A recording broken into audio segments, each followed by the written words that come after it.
Hi everyone, see in this problem here how to find current I and voltage VAB. So here the current I is which was flowing through the circuit, that is I, and VAB the voltage drop across A and B. How can you find the current I and voltage VAB? So now apply here KVL. So here the current I should be like this. So according to KVL, sum of all voltage drops equal to 0.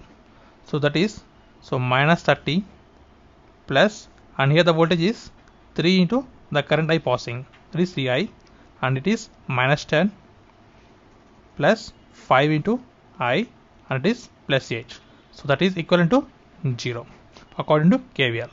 Now it becomes 8I minus 32, that's equal to 0. So from this we will get I equal to 32 by 8, nothing but 4 amperes. Now we want voltage drop across VAB at node A and B. So take the loop here. So for this loop, so we can write KVL. So that is VAB, so that is minus VAB plus 5I plus 8 equal to 0. Listen once again here. Here minus is there. So from minus VAB, next 5 into I, next 5 plus is there, so plus 8. By simplifying this, we will get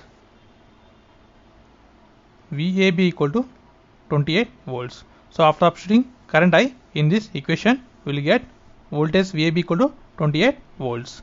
So the current is 4 amperes and voltage is 28 volts, and this is the process of simplification. And thanks for watching. Please subscribe, like, share. Thanks.